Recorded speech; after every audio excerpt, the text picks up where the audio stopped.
Hey everyone, it's time. We're going to do this. This is the review, my review, after using this phone, the LG V20, for over 2 months now. This is my review of the LG V20. Now, by the time, first things first, I'd like to apologize. I wanted to get this a lot sooner. But as you guys know, my laptop crashed. I had an edited, pretty fancy video on Windows Movie Maker, and then my laptop crashed trying to upgrade. So now I am using Linux. So everything I do, video editing, software, stuff like that, is going to be in Linux. So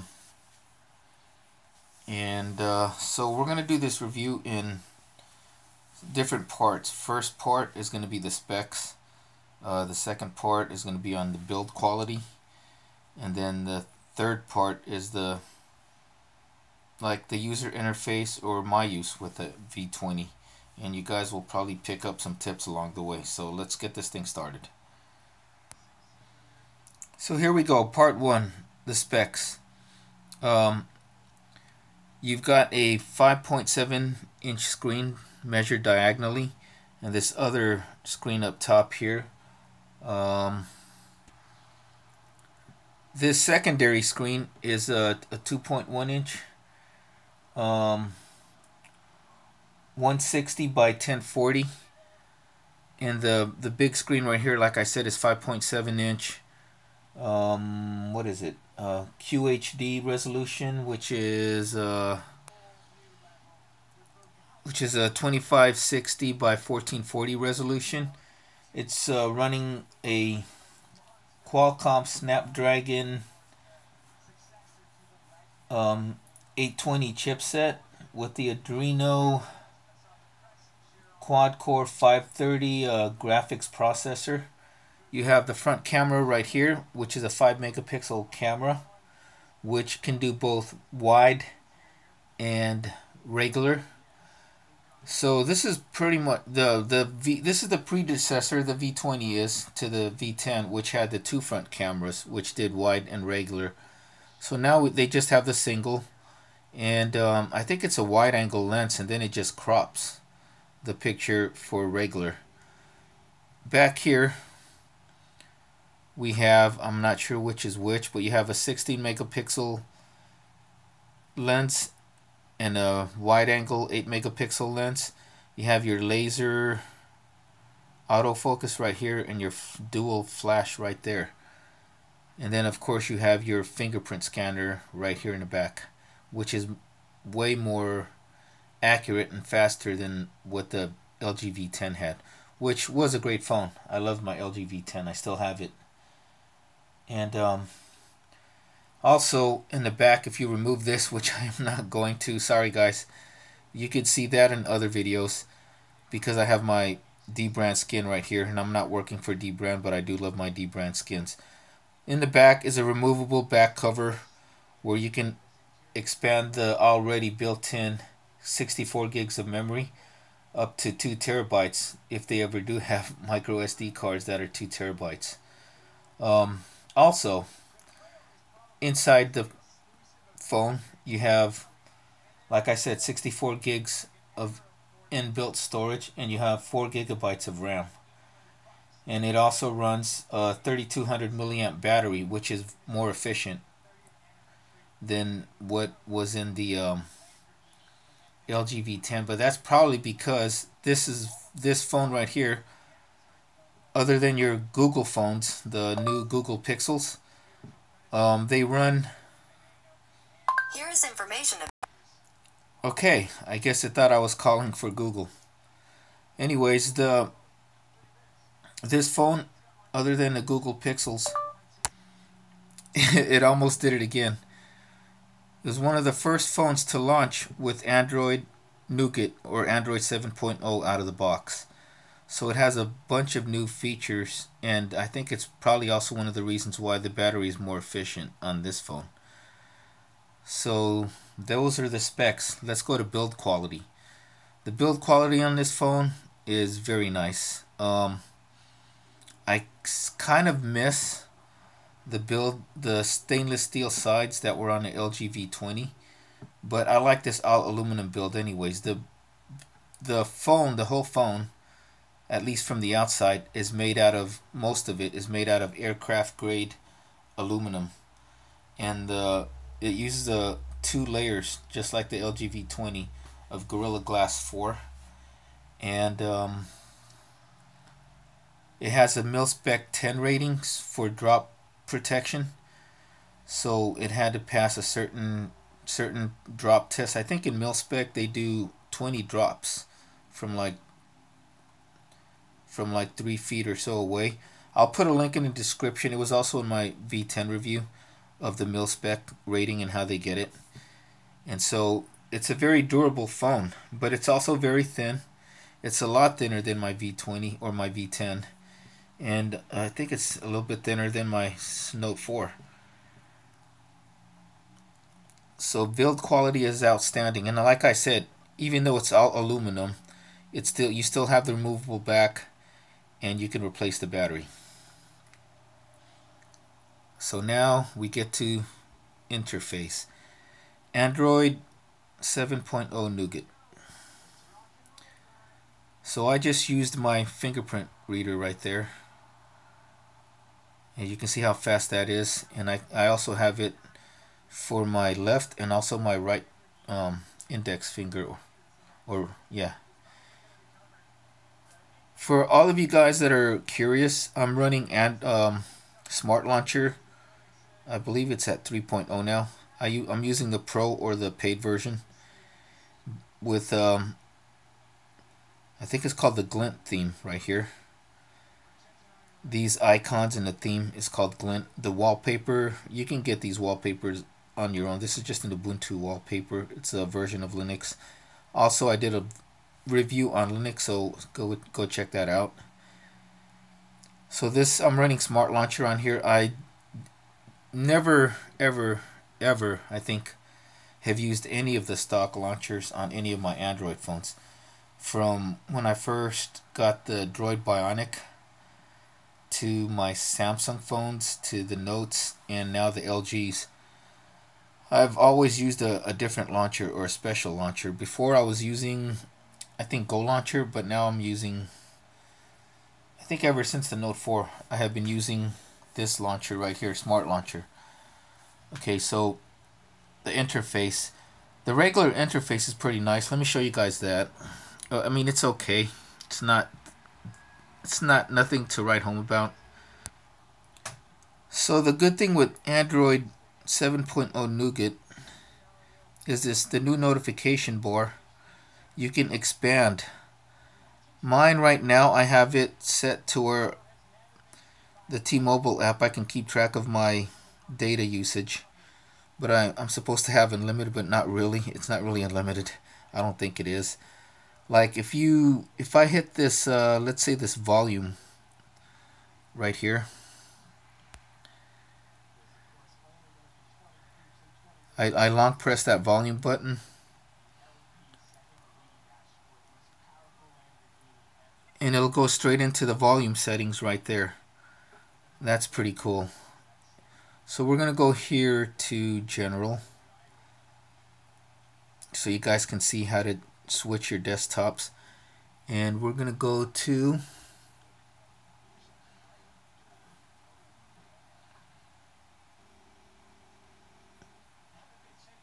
I think we're going to display. Yeah, we go to display, go to your home screen. If my camera will focus right there, I'm gonna click that, and so right here it says select home. If it can focus. Okay, so here we go, select home. Alright, now it's set at Smart Launcher Pro. So you got right here, you can pick your different desktops. I have also Google Now launchers on here, and also see Smart Launcher is my default. So I'm just gonna hit. The one thing a lot of reviewers were complaining about is this. If I hit home right now, this is the stock, like how your LG interface is going to look like, your desktop. your launcher out of the box. There's no, if I hit this circle right here for the app drawer, there is no app drawer. It's just all your apps are right there. So I'm gonna go back to the settings and go to the other launcher, or to LG's other launcher with the app drawer. I apologize, everyone. The actual it's hard to look through the camera. This is the default launcher with all my apps, just like how it would be in iOS. The launcher that I had before that was Easy Home on LG. So now we're going to go to the LG launcher with the app drawer. So this is how most LG V20 users will use their V20, with the stock launcher with the app drawer. Okay.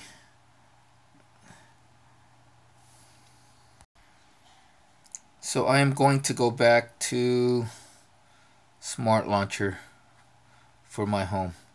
And see, that's the beautiful thing that I love with Android that you can't do in iOS, is customize the look of your interface or your desktop. Go back to Smart Launcher, boom. Okay, so that's how you switch your launchers and your home screens. So another good thing about the V20, and I forgot to mention in my specs, is this is a multimedia phone. It has a quad DAC right here. If you plug it into some headphones, it will, if you have some good quality headphones, you know, even if some regular headphones, the ones that came with this phone that I had to order or wait for, those Bang & Olufsen, and also my Bear Dynamics, they sound, what can I say, they sound super good. Some people say you have to burn in the headphones. I don't know if headphone burn-in is really real or what. There's different opinions on that. But out of the box, this DAC sounds really good. And also for recording. So if you guys will look at my sample videos when I'm recording with the V20, you can hear the voices, and you can also pinpoint where you want the directions to be. Let me show you guys that. So if I go to the camera right here, the camera has a regular angle, or the regular lens, and then the wide angle lens right here.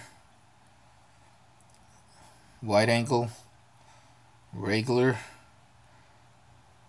and someone's using their Chromecast. I can also, if I go on the front facer, as you can see right there, I'm at wide angle. I always have it on wide angle on the front camera. And then there's the regular angle. And there's the wide angle. And yes, I am recording with my V20. So that's why you guys can't see it compared. So let me go back.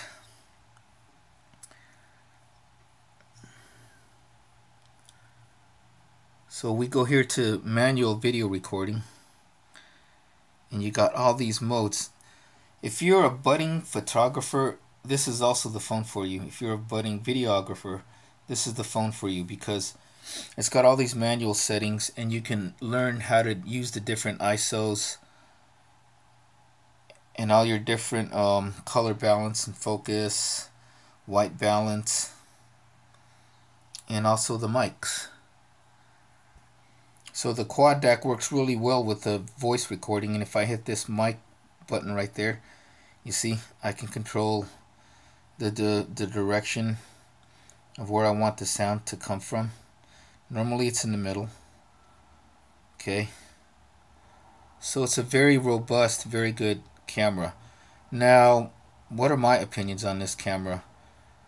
Well, my opinion is kind of mixed.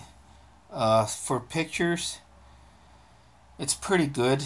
On auto mode, it's pretty decent, but manual is where you want to be at. If you're trying to take quick shots on auto mode, sometimes the pictures come out good, sometimes they don't. But I usually use my phones for video recording.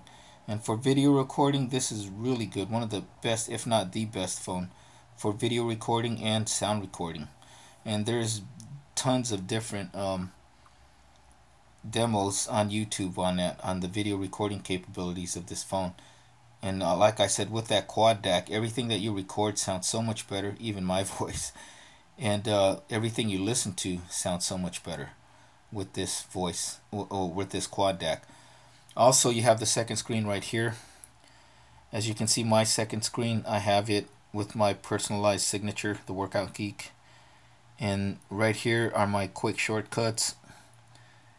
And here's my last 5 used apps. They made the second screen a little bit brighter. There's not that much bleeding as there was before, even though this is an LCD screen. And then you got your quick contacts right there. And then your agenda right here, your calendar. And the second screen comes out really handy when you're recording movies, or you're recording videos, I'm sorry. And the second screen also comes in real handy when you're watching something on video, and you can check all your messages there from the top of the screen. It's very convenient, and I hope they keep that second screen. What else can we talk about? I guess what some people want to know is if this phone with its Snapdragon 820 is a pretty quick phone as far as interface goes, and I'm gonna say yes. It is a pretty fast phone. So I'm gonna go here to the web browser. I'll put in my fingerprint because I have it protected, and yeah, it's pretty good, pretty fast. Hopefully I don't have nothing bad on these web browsers. The interface is fast.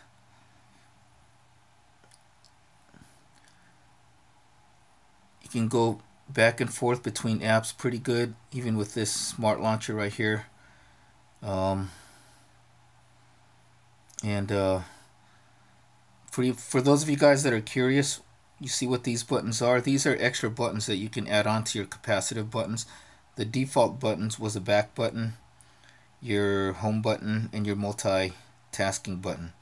And I added this arrow down button because you know that the LG is a big phone, so if you want to just go here and hit that, you can already hit your notification bar without having to stretch your finger up top, so that comes in handy.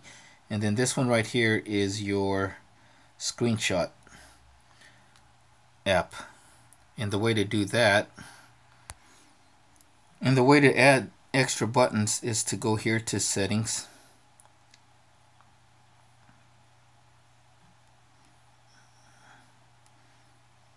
that's not the LG V20 not responding, it's actually just me not being able to hit the buttons through the camera. So let me go back. I'm going to go to display, home touch buttons right there, home touch buttons, go there, button combination,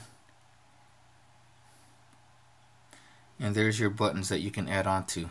You just drag it and bring it up to the screen. So that's how you do that. Battery life on this, at least for me, and certain days I use the phone more than other days, but with heavy usage it will last me pretty much the whole day, and that means just watching videos and downloading stuff on the internet, or watching or reading certain websites. And I love to read, so I usually use this phone as because it's a big phone, they call them a phablet, for mainly watching videos and reading articles online, and also reading Adobe online and studying for certifications. So this is a very good phone for that. And I don't play a lot of games that much. I do have games on this, and they all have run pretty well without any lag, and the games sound pretty good without any lag. Actually, let's do this. Let's go to a game. So with Smart Launcher, I have it set so I have these different tabs right here for the different apps, and this is my game app right there, or game tab. And let's see, I'm gonna hit Soul. No, I'm not gonna hit Soul Calibur. I just got a notification because of the fact that if I do hit that, it's gonna ask me to sign into my Google Play. So I am going to go here to Temple Run. So as you guys can see, I don't have too many games on here. I don't really use my phone for video games. I was using my laptop for video games. And the bad thing with running a Linux laptop is you have to have Steam installed to run most of your current and most popular game titles. So there's Temple Run.